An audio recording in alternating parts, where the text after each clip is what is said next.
Delegate Troop Tuition. Delegate, delegate, delegate, delegate.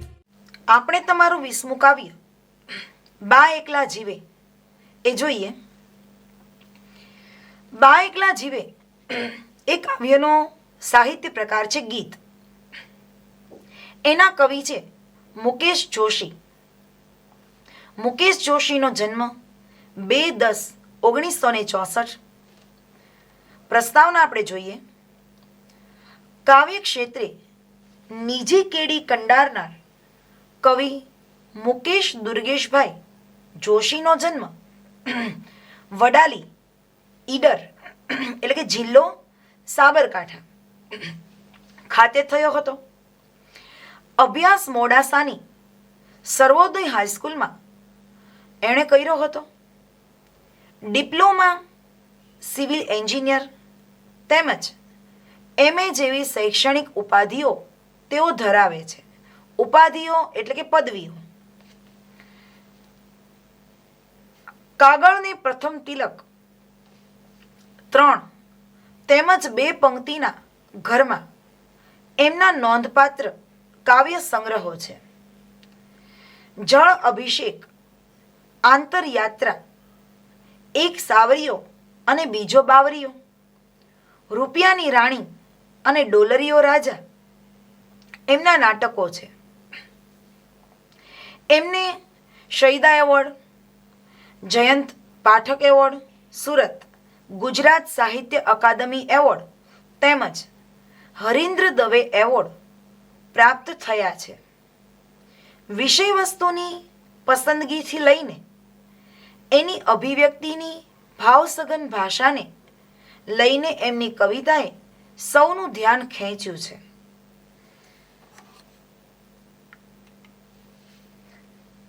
બે પેઢી વચ્ચે ભૌતિક અને માનસિક અંતર વધતું જાય છે અને આ સમય જૂની પેઢીને ખાલીપો આપી જાય છે તેમજ નવી પેઢીને સંબંધોની મીઠાશથી દૂર કરતો જાય છે.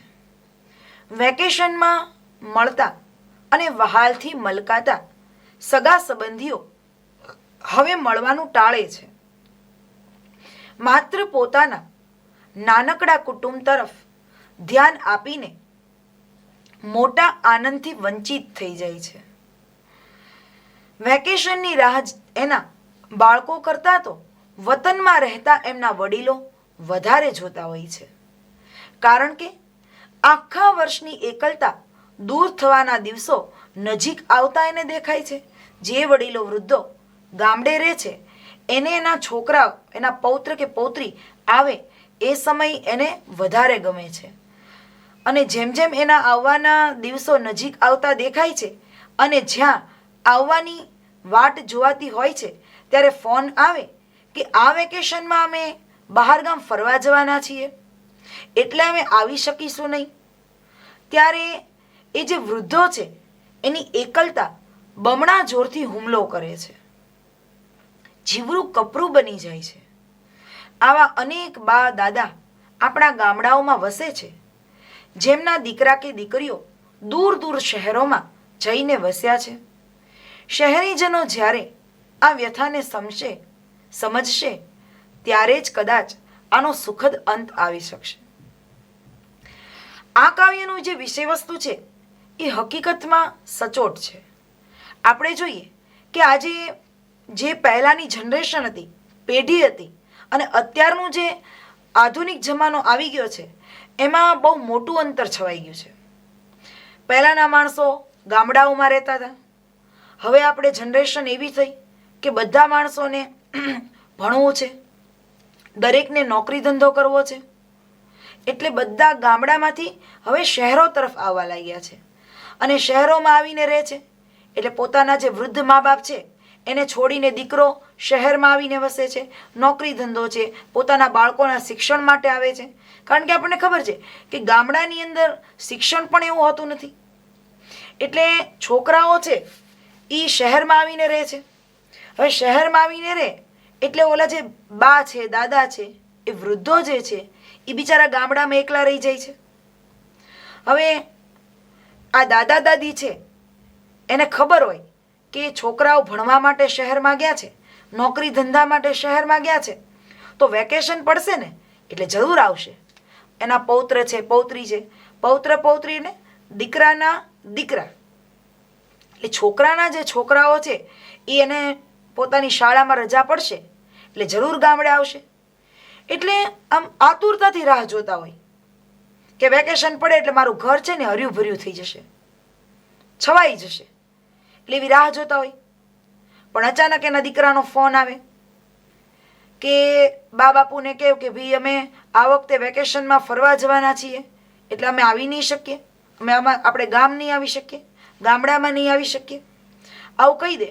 એટલે ઓલા વૃદ્ધો એક તો એણે જે 6 મહિના 9 મહિના એકલતામાં કાઢ્યા હોય અને અચાનક દીકરાનો આવો ફોન આવે એટલે વૃદ્ધો છે ને એ પડી ભાંગે, એની એકલતામાં ઘા પડે અને વધારે એ દુઃખી બની જાય છે. પણ અત્યારની પેઢી આ બધી પરિસ્થિતિ સમજતી નથી. એણે પોતાના ગામડાઓને છોડીને, પોતાના ગામને છોડીને શહેરોમાં જતા રહે છે. વૃદ્ધ મા બાપની કોઈ કાળજી લેતું નથી, એના એકાંતને કોઈ સમજતું નથી. એટલે આ વૃદ્ધોની જે સ્થિતિ છે એનું એક સરસ ચિત્ર, એક આમ તો કહીએ તો એક દુઃખદ ચિત્ર એ અહીંયા આપણને કાવ્ય રૂપે રજૂ કર્યું છે. તો આ મુકેશ જોશી છે એ કવિએ બા એકલા જીવે એટલે બા છે એ કઈ રીતે, એની માં છે એટલે કે કોઈ પણ એક બા હોય, વૃદ્ધ માણસ છે, એ કઈ રીતે પોતાના ગામડામાં એકલા જીવે છે, એની જે મનસ્થિતિ છે, એના મનની જે સ્થિતિ છે એનું વર્ણન આ કાવ્યમાં છે. આપણે કાવ્યમાં જોઈએ.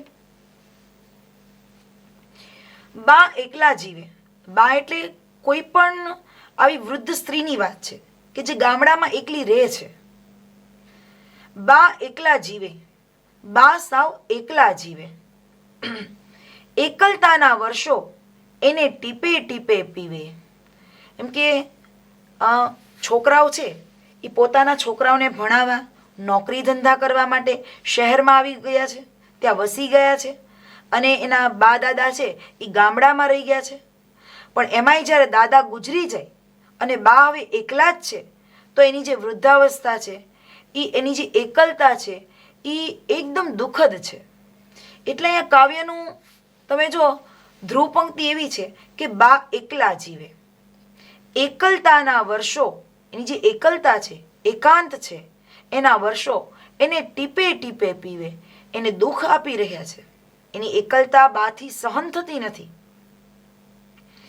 બાના ઘરમાં વેકેશન જ્યાં માળો બાંધી રહેતું, આવું તમે કદાચ કાવ્ય એક પહેલા ભણી ગયા છો પ્રાઇમરીમાં કે બા વળાવી આવી, એવું એક કાવ્ય તમારે જો આ જ હેતુનું આવતું હતું. બાના ઘરમાં વેકેશન જ્યાં માળો બાંધી રહેતું. બાના ઘરમાં એમ કે વેકેશન આવે એટલે બા એકલા ગામડે રહેતા હોય, પણ જેવું વેકેશન પડે ને એટલે છોકરાઓના છોકરા, છોકરા વહુ, એના દીકરા દીકરીઓ બધા આવે વેકેશન કરવા ગામડે બાને ત્યાં. એટલે બાના ઘરમાં વેકેશન જ્યાં માળો બાંધી રહેતું. માળો બાંધી રહેતું એટલે ઘરમાં આનંદ કલ્લોલથી રહેતું, આનંદ કલ્લોલથી ગુંજતું. માળો બાંધી રહેતું એટલે આનંદ કિલ્લોલ કરતું રહેતું. એટલે બાના ઘરે વેકેશન શાળાઓમાં પડે, નિશાળે વેકેશન પડે એટલે તરત જ એના છોકરા વહુ, એના દીકરા દીકરીઓ બધા વેકેશનમાં બાના ઘરે જાય. એટલે વેકેશનમાં ઘર આખું હર્યું ભર્યું થઈ જાય. રસગુલ્લાની ચાસણી જેવું વહાલ નીતરતું વહેતું. અને બા છે એ રસગુલ્લા, રસગુલ્લા એટલે બંગાળી મીઠાઈ છે જે સફેદ હોય. તો આ રસગુલ્લાની જે ચાસણી હોય ને એકદમ ખાંડને તમે જો, ખાંડ અને પાણીને બહુ ઉકાળવામાં આવે ને એટલે ચાસણી બની જાય, ઘટ્ટ પ્રવાહી, એને ચાસણી કહેવાય. આપણે તમે ગુલાબજાંબુ ખાઓ તો એમાં ચાસણી હોય છે, જે પાણી હોય ખાંડનું એને ચાસણી કહેવાય. તો રસગુલ્લાની ચાસણી જેવું, રસગુલ્લામાં પણ આમ ગુલાબજાંબુની જેમ ચાસણી જ હોય પણ એ સફેદ રંગના આવે. રસગુલ્લાની ચાસણી જેવું વહાલ નીતરતું વહેતું. અને બા છે એના છોકરા છોકરીઓ વહુ બધા વેકેશન કરવા આવે એટલે રસગુલ્લાની ચાસણી જેવું સ્નેહ એ બાળકો પર વરસાવે. દોડા દોડી સંતા કુકડી સૌ પકડાઈ જાતા. અને ઘરમાં આખો દિવસ દોડધામ હોય, બાળકો છે સંતા કુકડી રમતા હોય, એકબીજા પકડાઈ જાય છે, વળી પાછો બીજાનો દાવ આવે છે. ભાઈ ભગીની ભેળા બેસીને સુખનો હિંચકો ખાતા. ભાઈ ભગીની, ભગીની એટલે બહેન, ભાઈ બહેન, ભગીની એટલે બહેન, ભાઈ અને બહેન ભેળા બેસીને, ભેળા એટલે સાથે, સાથે બેસીને સુખનો હિંચકો ખાતા એટલે હિંચકાઓ ખાતા. બાળકો છે એ દોડાદોડી કરે છે, સંતા કુકડી રમે છે, ક્યારેક કોક પકડાઈ જાય છે, અને ભાઈ બહેન છે એ સુખનો હિંચકો પણ સાથે ખાય છે. સુખડીમાં ઘી રેડી રેડી બા સૌને ખવડાવે. અને સુખડીમાં ઘી રેડી એટલે કે ઘીમાં સુખડી બનાવીને બા આ બધા બાળકોને ખવડાવે છે. ઉડવાનું બળ આપી પાછી ઉડવાનું શીખવાડે. ઉડવાનું એટલે સ્વાવલંબી બનવાનું. ઉડવાનું એટલે સ્વાવલંબી બનવાનું. બા છે એ બાળકોને સ્વાવલંબી બનવાનું શિક્ષણ આપે છે, અને વળી પાછું સ્વાવલંબી બનવાનું શીખવાડે પણ છે, એનું બળ પણ આપે છે અને શીખવાડે પણ છે.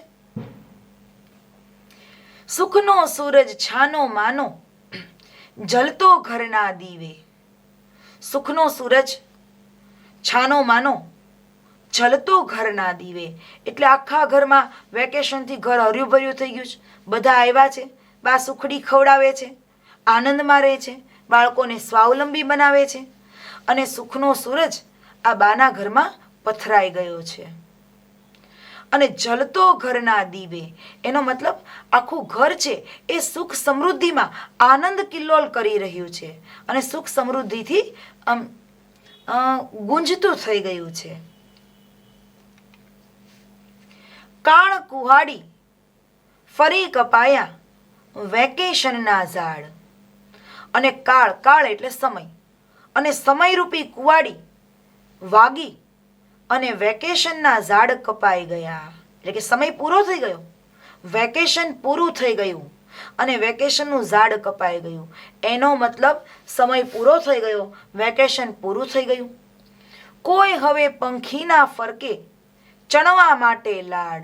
વેકેશન પૂરું થઈ ગયું, છોકરા વહુ એના છોકરા છોકરીઓ એટલે કે પૌત્ર પૌત્રી બધા પાછા શહેરમાં જતા રહ્યા, વળી પાછા બા ગામડે હવે હતા એમનેમ એકલા જ. કોઈ હવે પંખી એનો મતલબ કોઈ પણ બાળક, કોઈ માણસ હવે અહીંયા લાડ કરવા માટે, એને સ્નેહ કરવા માટે કે બા જેને લાડ લડે એના માટે કોઈ આવતું નથી. એટલે એનો મતલબ બા હવે પાછા એકલા થઈ ગયા છે. સુનકાર અને સન્નાટાઓ ઘરમાં પહેરો ભરતા. સુનકાર એટલે ઉજ્જળ અને સન્નાટો એટલે એકદમ શાંતિ. તો શાંતિ, એકદમ સુનકાર, ઉજ્જળતા, વેરાનતા આ ઘરમાં પહેરો ભરે છે. બા સાવ એકલા થઈ ગયા છે, કેમ કે બાળકો આવ્યા, વેકેશન પૂરું થઈ ગયું, બાળકો પાછા શહેરમાં જતા રહ્યા, બા હવે એકલા પડી ગયા છે. આખા ઘરમાં સુનકાર અને સન્નાટો છવાઈ ગયો છે. બાના જીવતરની છત પરથી શ્વેત પોપડા ખરતા. અને બાનું જે જીવન છે એમાં શ્વેત પોપડા ખરે છે. એનો મતલબ બા દુઃખદ રીતે દિવસો પસાર કરે છે. સુખડીનો પાયો દાઝેલો શેમાં એ ઘી રેડે. હવે તો સુખડી કોની માટે બનાવે? ઓલા તો છોકરાઓ આવ્યા હતા એટલે એની માટે એને ખવડાવવા બા સુખડી કરીને ખવડાવતા, પણ હવે તો કોઈ ખાનારું રહ્યું નહીં, બા સાવ એકલા પડી ગયા છે. એટલે બા સુખડી કરવા જાય તો પાયો એનો વધારે દાજી જાય છે. એટલે હવે કોની માટે ઘી રેડે અને સુખડી બનાવે? બાએ સૌના સપના તેડ્યા, કોણ બાને તેડે? એનો મતલબ એવો થાય કે બાએ સૌના સપના સાકાર કર્યા છે. તેડ્યા એટલે સાકાર કર્યા છે. કોણ બાને તેડે? બાના સપનાને કોણ સાકાર કરે? ફાટેલા સાળુડા સાથે કંઈક નિસાસા સીવે. અને જેનો ફાટેલો સાળુડા એટલે સાડી, અને એનો જે સાડી છે એ પણ ફાટી ગઈ છે. કારણ કે જો બા એકાંતમાં દુઃખી રીતે જીવે છે એટલે બાને પહેરવા ઓઢવામાં રસ નથી રહ્યો. બા જેમ તેમ કરીને ગરીબડાની જેમ જીવન પસાર કરે છે.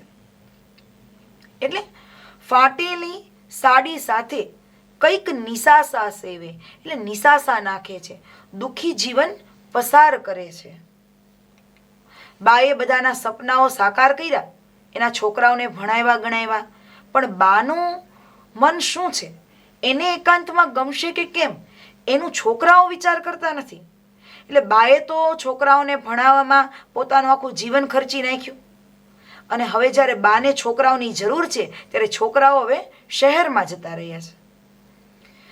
કમસે કમ કો ટપાલ આવે તાકે આંખો રોજ. બા વિચાર કરે છે કે છોકરાઓ ન આવે તો કંઈ નહીં, પણ કમસે કમ એમ કે કંઈ નહીં તો ટપાલ તો આવે, એને કાગળ આવી જાય તોય ઘણું.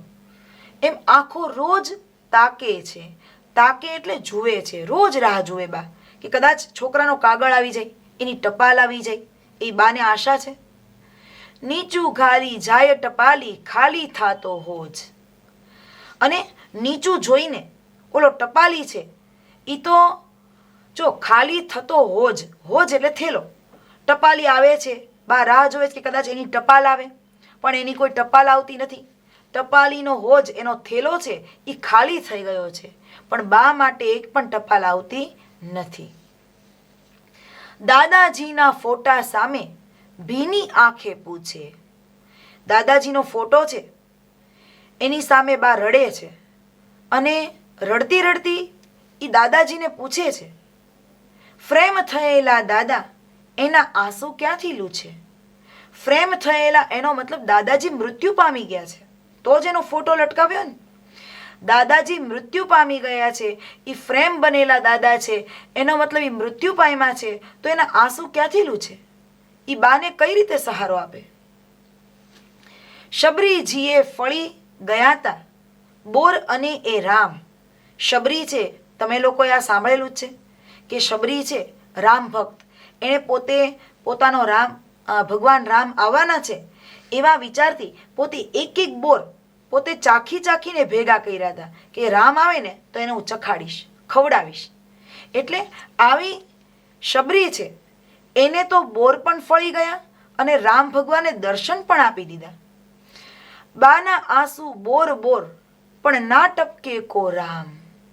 શબરીને તો રામ ફળી ગયા, એને તો દર્શન થઈ ગયા, પણ બાના આંસુ છે એ તો બોર જેવા થઈ ગયા છે. એનો મતલબ કેટલા બધા રડે છે બા, એનાથી એકાંત સહન થતું નથી, પણ કોઈ રામ આવતા નથી, કે ભગવાનને પણ એની પર દયા આવતી નથી. જીવતરથી ગભરાવી મૂકી મોતથી જે ના બીવે. બા મોતથી પણ ડરે એવી નથી, એટલી બહાદુર છે, નિડર છે, પણ છતાંય બાનું જે એકાંત છે એને જીવતરથી ગભરાવી મૂકે છે, એને જીવનથી ગભરાઈ જાય છે. કારણ કે બા એકલા રહી ગયા છે, એનું એકાંત છે એને ડગમગાવી મૂકે છે. બા સાવ એકલા જીવે. અહીં તમારું કાવ્ય પૂરું થાય છે. શબ્દ સમજૂતી જોઈએ. એકલતા એટલે એકાંકીપણું, સુનકાર ઉજ્જડ, નીરવતા. રસગુલ્લા, જો નીરવતા એટલે અવાજ વગરનું થાય, જેને આપણે નીરવ કહીએ. રસગુલ્લા એક બંગાળી મીઠાઈ. તાકવું, ધારીને જોવું. રૂઢિપ્રયોગ, બોર આંસુ ટપકવા, ચોધાર આંસુએ રડવું. બોર આંસુ ટપકવા, ચોધાર આંસુએ રડવું.